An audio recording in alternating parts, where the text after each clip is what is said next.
welcome to today's podcast on UK pensions, female gender gap, the hidden retirement crisis. I'm Ari MacDonald, and joining me is my colleague Zach Rahm. Zach, today we're digging into something that's often hidden in the background of financial conversations, the gender pensions gap, especially here in the UK. Oh, and it's not just a little difference, is it, Ari?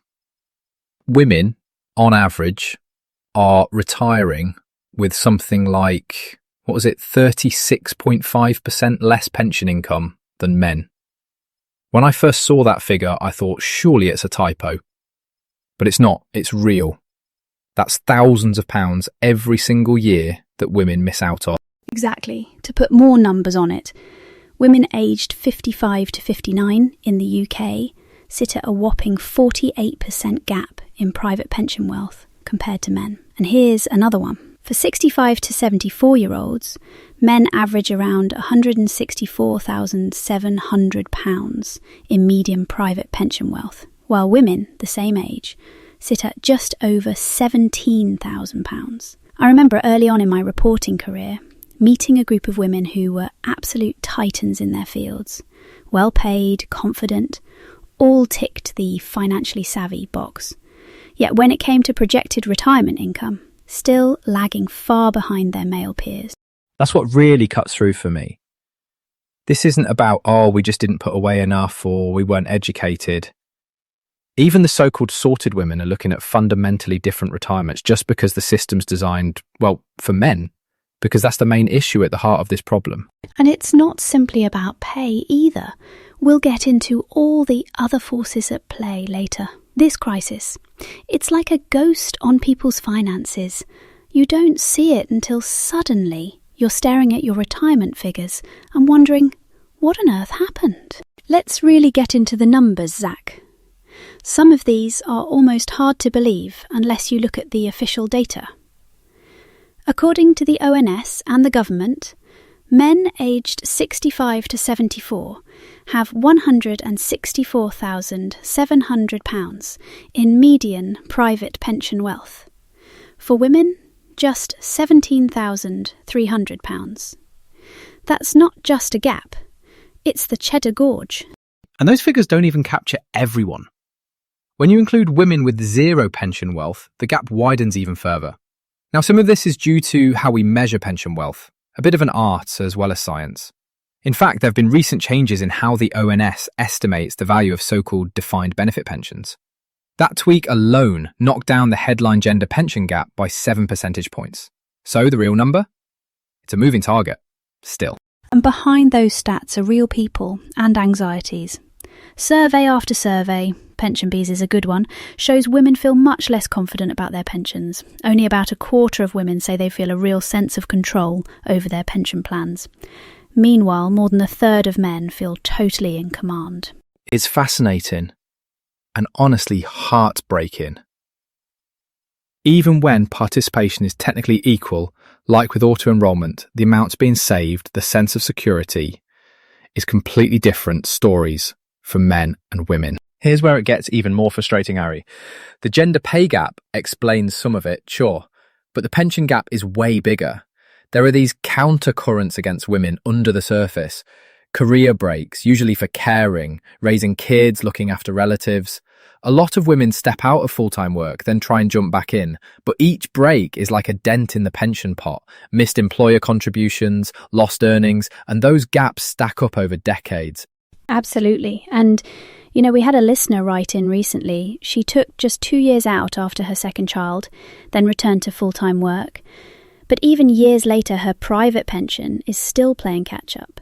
She's paid in just as much as her male peers since, but there's no magic fix for the lost growth on those early years. Or consider that women are much more likely to be in part-time work or lower-paid jobs that fall under the auto-enrolment threshold.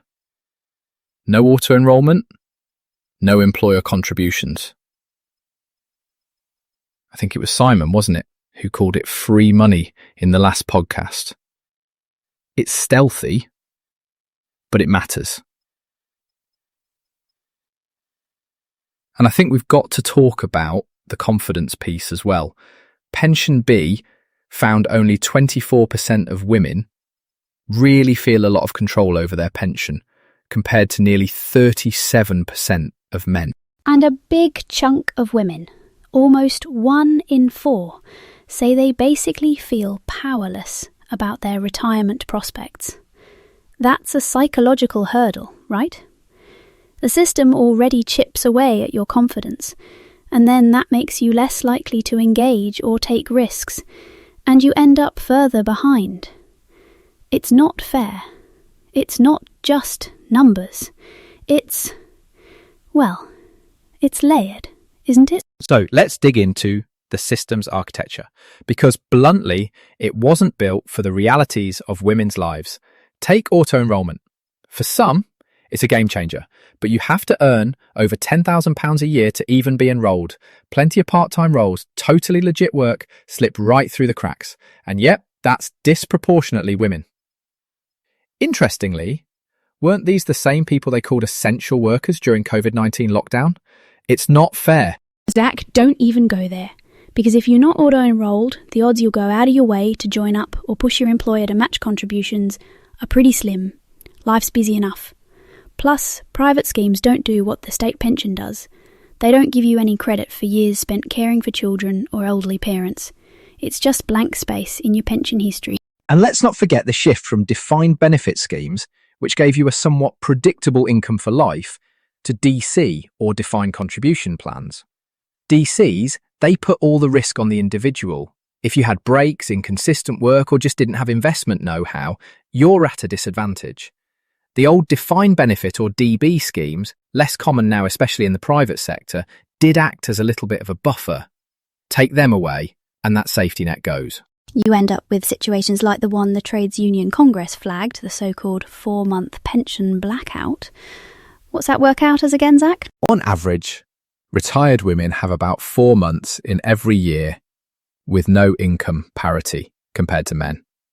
So if you picture a woman retiring at 65, living to 85, that's almost 7 years of gender-based pension shortfall over her retirement. It's staggering. Let's pause and take a look at the real lives behind the numbers. Lisa Picardo over at PensionBee said it perfectly. The stubborn gender pension gap is not just a product of the gender pay gap. It's compounded over decades as women take more career breaks to look after children, take on more part-time work, and bear disproportionate caregiving responsibilities. That's not just theory. That's every woman I know, honestly. It's not isolated. I've moderated roundtables where highly educated, successful women still expressed genuine anxiety that they'll fall through the cracks. Career breaks, part-time roles, moments where children or parents are the main priority.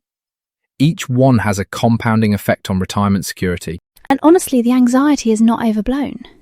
The legacy pension rules just don't adapt to people's lives as they really are. I spoke to a friend who had climbed the ladder, smashed every glass ceiling, yet she's worried she won't have enough when she gets there. If that's her, how's everyone else feeling? It's a national failure and a scandal, not just women's issue.